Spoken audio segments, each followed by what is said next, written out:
Price the lord. ಯೇಸು ಕ್ರಿಸ್ತನ ಮಧುರವುಳ್ಳ ನಾಮದಲ್ಲಿ ನಿಮ್ಮೆಲ್ಲರಿಗೂ ನಮ್ಮ ಜೀಸಸ್ ಲವ್ಸ್ ಪ್ರೇಯರ್ ಮಿನಿಸ್ಟ್ರೀಸ್ ಮೂಲಕವಾಗಿ ವಂದನೆಗಳನ್ನ ಸಲ್ಲಿಸ್ತಾ ಇದ್ದಾರೆ. ದೇವರು ಒದಗಿಸಿಕೊಟ್ಟಂತ ಈ ಅತ್ಯಮೂಲ್ಯವಾದಂಥ ಸಮಯಕ್ಕಾಗಿ ದೇವಾದಿ ದೇವರಿಗೆ ಮಹಿಮೆಯನ್ನು ಸಲ್ಲಿಸ್ತಾ ಇದ್ದೇನೆ. ಸೊ ಈ ಒಂದು ಸಮಯದಲ್ಲಿ ನಿಮ್ಮ ಮುಂದೆ ಬರಲಿಕ್ಕೆ ದೇವರು ಕೃಪೆ ಕೊಟ್ಟಿದ್ದಾರೆ. ಪ್ರಿಯರೇ, ವಿಶೇಷವಾಗಿ ಈ ದಿನವನ್ನು ನಾವು ನೋಡ್ತಾ ಇದ್ದೇವೆ. ಈ ದಿನ ಲೋಕದಲ್ಲೆಲ್ಲ ಒಂದು ವಿಶೇಷ ದಿನವನ್ನು ಆಚರಿಸ್ತಾ ಇದ್ದಾರೆ, ಫಾದರ್ಸ್ ಡೇ. ಹೌದು, ನಮ್ಮ ಎಲ್ಲ ಪ್ರೀತಿಯ ಎಲ್ಲ ತಂದೆಯಂದಿರಿಗೂ ಕೂಡ ನಮ್ಮ ಜೀಸಸ್ ಲವ್ಸ್ ಪ್ರೇಯರ್ ಮಿನಿಸ್ಟ್ರೀಸ್ ಮೂಲಕವಾಗಿ ಹ್ಯಾಪಿ ಫಾದರ್ಸ್ ಡೇ. ಈ ಫಾದರ್ಸ್ ಡೇ ನಿಮಿತ್ತವಾಗಿ ನಿಮ್ಮ ಮುಂದೆ ಒಂದು ಚಿಕ್ಕ ಸಂದೇಶವನ್ನು ಹಂಚಿಕೊಳ್ಳಿಕ್ಕೆ ನಾನು ಬಹಳ ಸಂತೋಷವುಳ್ಳವಳಾಗಿದ್ದೇನೆ. ಹೀಗೆ ಒಂದು ದೇಶದಲ್ಲಿ ಒಬ್ಬ ರಾಜನು ಆಳುವಂಥ ಸಮಯ, ಆ ದೇಶ ಭಯಂಕರವಾದಂಥ ಒಂದು ಕಳ್ಳತನದಲ್ಲಿಯೂ, ಒಂದು ಅತ್ಯಾಚಾರದಲ್ಲಿಯೂ, ಕೊಲೆ ಮಾಡುವಂಥದ್ರಲ್ಲಿಯೂ, ದುಷ್ಕಾರ್ಯಗಳಲ್ಲಿ ಭಯಂಕರವಾದ ಪರಿಸ್ಥಿತಿಯಲ್ಲಿ ಆ ದೇಶ ನಡೀತಾ ಇದೆ. ಪ್ರಿಯರೇ, ಎಲ್ಲಿ ನೋಡಿದ್ರು ಭಯದ ವಾತಾವರಣ, ಗಲಿಬಿಲಿಯ ವಾತಾವರಣ, ಎಲ್ಲೂ ಕೂಡ ಸಮಾಧಾನ ಇಲ್ಲದ ಪರಿಸ್ಥಿತಿ. ಮುಖ್ಯವಾಗಿ ಹೆಚ್ಚು ಕಳ್ಳತನ ನಡೀತಾ ಇದೆ. ಹೀಗೆ ನಡೀತಾ ಇರುವಾಗ ಕೆಲವೊಂದು ವರ್ಷಗಳ ನಂತರ ಆ ರಾಜನು ಬದಲಾಗ್ತಾನೆ. ಮತ್ತೊಬ್ಬ ನೂತನ ರಾಜನು ಆ ಒಂದು ದೇಶಕ್ಕೆ ಅರಸನಾಗಿದ್ದಾನೆ. ಪ್ರಿಯರೇ, ಆ ನೂತನ ರಾಜನು ಬಂದ ನಂತರ ಇದನ್ನೆಲ್ಲ ಗಮನಿಸಿದಂತ ರಾಜ, ಆತನು ರಾಜನಾದ ತಕ್ಷಣದಲ್ಲಿ ಒಂದು ಆಜ್ಞೆಯನ್ನ ಹೊರಡಿಸ್ತಾನೆ. ಈ ಒಂದು ದೇಶದಲ್ಲಿ ಕಳ್ಳತನ ಆಗಿರ್ಬೋದು, ಇನ್ನಿತರ ದುಷ್ಕಾರ್ಯಗಳು ಯಾರು ಮಾಡ್ತಾರೋ ಅವರಿಗೆ 100 ಕೊರಡೆ ಏಟುಗಳು ಹೊಡೆಯುವಂಥದ್ದು ಈ ಆಜ್ಞೆ ಮಂಜೂರಾಗುತ್ತೆ. ಎಲ್ಲ ಕಡೆ ತಿಳಿ ಬರುತ್ತೆ. ಈ ಆಜ್ಞೆಯನ್ನು ತಿಳಿದ ನಂತರ ಆ ದೇಶದಲ್ಲಿ ಒಂದು ಬದಲಾವಣೆ, ಪ್ರಶಾಂತತೆ, ಸಮಾಧಾನದಲ್ಲಿ ನಡೀತಾ ಇದೆ. ಕೆಲವು ವರ್ಷಗಳು ಸಮಾಧಾನವಾಗಿ, ಸಂತೋಷವಾಗಿ ಜನರು ತಮ್ಮ ತಮ್ಮ ಕೆಲಸಗಳನ್ನು ಮಾಡಿಕೊಂಡು ಹೋಗ್ತಾ ಇದ್ದಾರೆ. ಕೆಲವು ವರ್ಷಗಳಾದ ನಂತರ ಒಬ್ಬ ಕಳ್ಳನು ಸಿಕ್ಕಿ ಬೀಳ್ತಾನೆ. ಪ್ರಿಯರೇ, ಈ ವಿಚಾರ ರಾಜನಿಗೆ ಮುಟ್ಟಿಸ್ತಾರೆ. ರಾಜನು ಹೊರಡಿಸಿದ ಆಜ್ಞೆಯ ರೀತಿಯಲ್ಲಿ ಕಳ್ಳನಾಗಿರ್ಬೋದು, ಯಾರೇ ದುಷ್ಕಾರ್ಯಗಳನ್ನ ಮಾಡಿದಂಥವರಿಗೆ ಒಂದು ಶಿಕ್ಷೆ, ಅದೇ 100 ಕೊರಡೆ ಏಟುಗಳು ಹೊಡೆಯುವಂಥದ್ದು. ಈ ವಿಚಾರ ತಿಳಿದ ತಕ್ಷಣ ರಾಜನು ಆ ಕಳ್ಳನನ್ನ ಬರಮಾಡ್ಲಿಕ್ಕೆ ಆಜ್ಞೆ ಹೊರಡಿಸ್ತಾರೆ. ಆ ದಿನ ಬಂದೇ ಬಿಡ್ತು, ಕಳ್ಳನನ್ನ ಶಿಕ್ಷಿಸುವಂತ ದಿನ. ಅಲ್ಲಿನ ಜನರೆಲ್ಲರೂ ಆ ರಾಜನ ಆಶ್ರಯದಲ್ಲಿ ಸೇರಿ ಬರ್ತಾರೆ. ಪ್ರಿಯರೇ, ರಾಜನು ಕೂಡ ಆ ಆಸ್ತ್ರವನ್ನ ಸೇರ್ಕೊಳ್ತಾರೆ, ತನ್ನ ಸಿಂಹಾಸನ ಮೇಲೆ ಕೂತ್ಕೊಳ್ತಾ ಇದ್ದಾನೆ.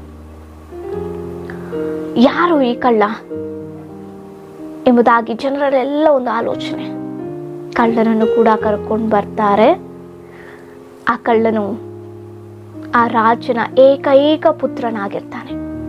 ಎಷ್ಟೋ ಪ್ರೀತಿಯಿಂದ ಬೆಳೆಸಿದಂತ ಏಕೈಕ ಒಬ್ಬನೇ ಮಗನು. ಪ್ರಿಯರೇ, ಜನರಲ್ಲಿ ಆಶ್ಚರ್ಯ ಉಂಟಾಗುತ್ತೆ, ಅಯ್ಯೋ ರಾಜನ ಮಗ ಎಂಬುದಾಗಿ. ಹಾಗಿದ್ರೆ ಈಗ ರಾಜು ಯಾವ ನಿರ್ಧಾರ ತೆಗೆದುಕೊಳ್ತಾರೆ?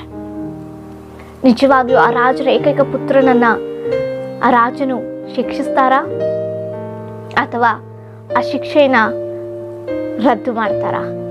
ಗೊತ್ತಿಲ್ಲ. ಜನರೆಲ್ಲರೂ ಎದುರು ನೋಡ್ತಾ ಇದ್ದಾರೆ ರಾಜನ ಉತ್ತರ ಏನಾಗುತ್ತೆ ಎಂಬುದಾಗಿ, ರಾಜನ ಒಂದು ಆಲೋಚನೆ ಏನೆಂಬುದಾಗಿ. ಪ್ರಿಯರೇ, ಇದೇ ಸಮಯದಲ್ಲಿ ರಾಜನು ಆ ಮಗನನ್ನ ನೋಡ್ತಾಳೆ. ಸರಿ, ಕೊರಡೆ ಏಟುಗಳಿಗೆ ಎಲ್ಲವನ್ನ ಸಿದ್ಧ ಮಾಡ್ರಿ ಎಂಬುದಾಗಿ ಆ ಮಂತ್ರಿಗಳಿಗೆ ತಿಳಿಸುವಾಗ, ಆ ಮಂತ್ರಿಗಳು ಭಟರನ್ನ ಕರೆದು ಅದಕ್ಕೆ ಬೇಕಾದ, ಆ ಶಿಕ್ಷೆಗೆ ಬೇಕಾದ ಎಲ್ಲ ವ್ಯವಸ್ಥೆಯನ್ನ ಮಾಡ್ತಾರೆ. ಅದಕ್ಕೆ ಬೇಕಾದ ಕೊರಡೆ ಆಗಿರ್ಬೋದು, ಆ ಸ್ಥಳವನ್ನ ಏರ್ಪಡಿಸುವಂಥದ್ದಾಗಿರ್ಬೋದು, ಎಲ್ಲವನ್ನ ವ್ಯವಸ್ಥೆ ಮಾಡಿದ ನಂತರ ರಾಜನು ಹೇಳ್ತಿದ್ದಂಗೆ ಜನರಲ್ಲಿ ಒಂದು ಆಶ್ಚರ್ಯ ಉಂಟಾಗುತ್ತೆ. ರಾಜನ್ ತನ್ನ ಸ್ವಂತ ಮಗನನ್ನ 100 ಕೊರಡೆ ಏಟುಗಳ ಶಿಕ್ಷೆಗೆ ಗುರಿಪಡಿಸ್ತಾ ಇದ್ದಾರ ಎಂಬುದಾಗಿ ಎಲ್ಲ ವ್ಯವಸ್ಥೆ ಆದಾಗ ಜನರೆಲ್ಲರೂ ಮೌನವಾಗ್ತಾ ಇದ್ದಾರೆ. ಪ್ರಿಯರೇ, ಇನ್ನು ಆ ಸಮಯ ಬಂದೇ ಬಿಡ್ತು. ಮಂತ್ರಿ ಹೇಳ್ತಾ ಇದ್ದಾನೆ, ಸರಿ ಸಮಯ ಆಯ್ತು, ಪ್ರಾರಂಭಿಸ್ರಿ ಎಂಬುದಾಗಿ. ಆ ಹೊಡೆಯುವಂತ ಭಟ್ಟರು ಕೂಡ ಮೌನವಾಗಿದ್ದಾರೆ. ಆ ರಾಜನ ಆ ಮಗನನ್ನ ಹೊಡಿಲಿಕ್ಕೆ ಕೂಡ ಆ ಭಟರಿಗೆ ಮನಸ್ಸಿಲ್ಲ. ಜನರು ನೋಡ್ತಾ ಇದ್ದಾರೆ, ಅಯ್ಯೋ ನೋಡಲಿಕ್ಕೆ ಪ್ರಾರಂಭ ಮಾಡ್ತಾರೆ ಎಂಬುದಾಗಿ. ಪ್ರಿಯರೇ, ರಾಜನ ಆಜ್ಞೆ ಮಾಡಲೇಬೇಕು ಸರಿ ಎಂಬುದಾಗಿ ಆ ಕೊರಡೆಗಳನ್ನು ಎತ್ತಿ ಆ ಮಗನ ಮೇಲೆ ಹೊಡೆಯುವಂಥ ಸಂದರ್ಭದಲ್ಲಿ ರಾಜರು ನಿಲ್ಲಿಸ್ರಿ ಎಂಬುದಾಗಿ ಒಂದು ಜೋರಾಗಿ ಶಬ್ದದಿಂದ ಕೂಗ್ತಾನೆ. ಪ್ರಿಯರೇ, ಜನರಲ್ಲಿಗೆ ಆಶ್ಚರ್ಯ ಆಗುತ್ತೆ, ಏನಾಗ್ತಾ ಇದೆ? ರಾಜನೇ ಅಲ್ವಾ ಎಲ್ಲ ತಂದಿಡಿ ಎಂಬುದಾಗಿ ಹೇಳಿದ್ದು, ವ್ಯವಸ್ಥೆ ಎಲ್ಲ ಮಾಡಿಸಿದ್ದು, ಈಗ ಮತ್ತೆ ರಾಜನ ಏನು ಮಾಡ್ಲಿಕ್ಕೆ ಹೋಗ್ತಾ ಇದ್ದಾರೆ ಎಂಬುದಾಗಿ ಮತ್ತೆ ಇನ್ನೂ ಆಶ್ಚರ್ಯದಿಂದ ಎದುರು ನೋಡ್ತಾ ಇದ್ದಾರೆ. ಆಗ ರಾಜನ ಹೇಳ್ತಾ ಇದ್ದಾನೆ, ಆದ್ರೆ ನನ್ನ ಏಕೈಕ ಒಬ್ಬನೇ ಮಗ, ನಾನು ಎಷ್ಟೋ ಪ್ರೀತಿಯಿಂದ ಬೆಳೆಸಿದ್ದೀನಿ. ಆತನು ತಪ್ಪು ಮಾಡಿದ್ದು ನಿಜವೇ, ಆ ತಪ್ಪಿಗೆ ಶಿಕ್ಷೆಯೂ ಕೂಡ ಮಾಡಲೇಬೇಕು. ನಾನು ಹೊರಡಿಸಿದಂಥ ಒಂದು ಆಜ್ಞೆಯನ್ನು ನಾನು ರದ್ದು ಮಾಡೋದೇ ಇಲ್ಲ, ಅದು ಅಮಲಾಗಿದೆ. ಆದರೆ ನನ್ನ ಈ ಮಗ ಈ ಒಂದು ಪರಿಸ್ಥಿತಿಗೆ ಬರಲಿಕ್ಕೆ, ಇಂಥ ಒಂದು ತಪ್ಪು ಮಾಡಲಿಕ್ಕೆ ಪರೋಕ್ಷವಾಗಿ ನಾನು ಸಹ ಕಾರಣನೇ. ಅದಕ್ಕೋಸ್ಕರವಾಗಿ ನನ್ನ ಮಗನ ಬದಲಿಗೆ ನಾನು ಆ ಶಿಕ್ಷೆ ನಾನು ಅನುಭವಿಸ್ತೀನಿ, ಆ ಕೊರಡೆ ಏಟುಗಳನ್ನು ನಾನು ತಿಂತೀನಿ ಎಂಬುದಾಗಿ ಹೇಳ್ತಾರೆ. ಆ ರಾಜನ ಕೂಗಿದ ತಕ್ಷಣ ಜನರೆಲ್ಲರಿಗೆ ಒಂದು ಆಶ್ಚರ್ಯ ಆಗುತ್ತೆ. ಅಂದರೆ ರಾಜನು ಈ ಒಂದು ಆಜ್ಞೆಯನ್ನು ರದ್ದು ಮಾಡ್ತಾರೆ ಎಂಬುದಾಗಿ. ಇಲ್ಲ ಇಲ್ಲ, ಆ ರಾಜರು ಆಜ್ಞೆಯನ್ನು ರದ್ದು ಮಾಡದೆ ಆ ಶಿಕ್ಷೆಯನ್ನು ತನ್ನ ಮೇಲೆ ವಹಿಸಿಕೊಂಡು ಆ ಕೊರಡೆ ಏಟುಗಳನ್ನ ತಿಂತಾರೆ. ಪ್ರಿಯರೇ, ಇದರಿಂದ ನಿಮಗೆ ಏನು ಅರ್ಥ ಆಯಿತು? ನಾವು ಆಧ್ಯಾತ್ಮಿಕವಾಗಿ ಧ್ಯಾನಿಸಿದ್ರೆ ನಿಜವೇ ಆ ಮಗನ ಸ್ಥಾನದಲ್ಲಿ ನಾವೆಲ್ಲರೂ ಇದ್ದೀವಿ. ಪಾಪಕ್ಕೆ ಗುರಿಯಾಗಿ, ಶಾಪಗಳಿಗೆ ಒಳಗಾಗಿ, ಮರಣಕ್ಕೆ ಪಾತ್ರರಾದಂಥ ನಾವು ಆ ಪಾಪ ಶಾಪಗಳಿಗೆ ಅನುಭವಿಸಬೇಕಾದ ಶಿಕ್ಷೆ ನಾವೇ ಅನುಭವಿಸ್ಬೇಕು. ಆದರೆ ನನ್ನ ಪರಲೋಕ ತಂದೆಯು ನಮ್ಮನ್ನೆಷ್ಟೋ ಪ್ರೀತಿಸಿ ತನ್ನ ಏಕೈಕ ಮಗನನ್ನು ನಮಗಾಗಿ ಲೋಕದಲ್ಲಿ ಬರಮಾಡಿ ನಾವು ಹೊಂದಬೇಕಾದಂಥ ಆ ಶಿಕ್ಷೆ, ನಾವು ಪಡಬೇಕಾದಂಥ ಅವಮಾನ, ನಾವು ಒಡಿಸಿಕೊಳ್ಳಬೇಕಾದಂಥ ಕೊರಡೆ ಏಟುಗಳು, ಇದೆಲ್ಲವನ್ನ ನನ್ನ ಕ್ರಿಸ್ತನು ತನ್ನ ಮೇಲೆ ಹಾಕೊಂಡು ನಮ್ಮ ಪಾಪವನ್ನು ಆತನು ಶಿಕ್ಷೆಗೆ ಒಳಗಾದ. ಪ್ರಿಯರೇ, ಸೊ ಈ ಲೋಕದಲ್ಲಿ ತಂದೆ ಮಾಡುವಂಥ ತ್ಯಾಗವನ್ನು ನೆನೆಸಿ ತಂದೆಗೆ ಪ್ರೀತಿಯಿಂದ ಫಾದರ್ಸ್ ಡೇ ನಡೆಸ್ತಾ ಇದ್ದಾರೆ. ಆದರೆ ಕ್ರಿಸ್ತನ ಮಕ್ಕಳಾದಂಥ ನನ್ನ ತಂದೆಯು, ನನ್ನ ಕ್ರಿಸ್ತನು ನನಗೋಸ್ಕರವಾಗಿ, ನಮಗೋಸ್ಕರವಾಗಿ ಆ ಕಲ್ವಾರಿ ಶಿಲುಬೆಯಲ್ಲಿ ತನ್ನ ಪ್ರಾಣವನ್ನು, ತನ್ನ ರಕ್ತವನ್ನು ಸುರಿಸಿ ನಮಗಾಗಿ ತ್ಯಾಗ ಮಾಡಿ ನಮ್ಮನ್ನು ಮರಣದಿಂದ ತಪ್ಪಿಸಿ ಆ ಶಿಕ್ಷೆಗೆ ಗುರಿ ಆಗದಂತೆ ಮಾಡಿ ನಮ್ಮನ್ನು ಪರಿಶುದ್ಧರನ್ನಾಗಿ ಮಾರ್ಪಡಿಸಿದ್ರು. ಆಮೇಲೆ ಅಂತ ಉನ್ನತವಾದಂಥ ತಂದೆಯನ್ನು ಹೊಂದಿಕೊಂಡಿದ್ದೇವೆ. ಅಪ್ಪ, ತಂದೆಯೇ ಎಂಬುದಾಗಿ ಕೂಗಲಿಕ್ಕೆ ದೇವರು ನಮಗೆ ಕೃಪೆ ಮಾಡಿಕೊಟ್ಟಿದ್ದಾರೆ. ಹಲ್ಲೆಲೂಯ. ಅದಕ್ಕಾಗಿ ದೇವಾದಿ ದೇವರಿಗೆ ನನ್ನ ಮಹಿಮೆಯನ್ನು ಸಲ್ಲಿಸ್ತಾ ಇದ್ದೇನೆ. ಪ್ರಿಯರೇ, ನಾವು ನೋಡ್ತಾ ಇದ್ದೇವೆ ಈ ಲೋಕದಲ್ಲಿ ತಂದೆ ತಾಯಿಗಳನ್ನ ಎಷ್ಟು ಜವಾಬ್ದಾರಿಯುತವಾಗಿ ಮಕ್ಕಳು ನೋಡ್ಕೊಳ್ತಾ ಇದ್ದಾರೆ. ಇತ್ತೀಚೆಗೆ ವೃದ್ಧಾಶ್ರಮಗಳು ಹೆಚ್ಚಾಗ್ತಾ ಇದೆ.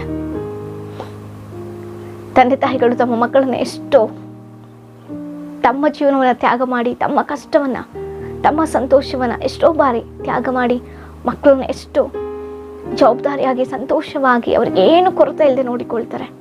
ಅದೇ ಮಕ್ಕಳು ದೊಡ್ಡವರಾಗಿ ಬೆಳೆದು ಉದ್ಯೋಗವನ್ನು ಸಂಪಾದಿಸಿಕೊಂಡು ತಂದೆ ತಾಯಿಗಳನ್ನು ನೋಡಿಕೊಳ್ಳಬೇಕಾದಂಥ ಪರಿಸ್ಥಿತಿಯಲ್ಲಿ ಆ ತಂದೆ ತಾಯಿಗಳನ್ನೇ ಕೈ ಬಿಟ್ಬಿಡ್ತಾ ಇದ್ದಾರೆ. ತಂದೆ ತಾಯಿಗಳಿಗೆ ಆಸರೆ ಆಗಬೇಕಾದಂಥ ಮಕ್ಕಳು ವೃದ್ಧಾಶ್ರಮಕ್ಕೆ ಸೇರಿಸ್ತಾ ಇದ್ದಾರೆ. ಇದೆಷ್ಟು ಸರಿ? ಹೆಸರಿಗೆ ಮಾತ್ರವೇ ಫಾದರ್ಸ್ ಡೇ ನಡೆಸ್ಕೊಳ್ಳುವಂಥದ್ದ? ನಾವೆಷ್ಟು ಪ್ರೀತಿಸ್ತಾ ಇದ್ದೇವೆ ನಮ್ಮ ತಂದೆ ತಾಯಿಂದ್ರನ್ನ. ತಂದೆಯು ಎಷ್ಟೋ ಕಷ್ಟಪಡ್ತಾರೆ, ದುಡಿತಾರೆ, ಬೆವರು ಸುರಿಸ್ತಾರೆ, ನಮಗೆ ಬೇಕಾದದ್ದೆಲ್ಲವನ್ನ ತಂದು ಕೊಡ್ತಾರೆ.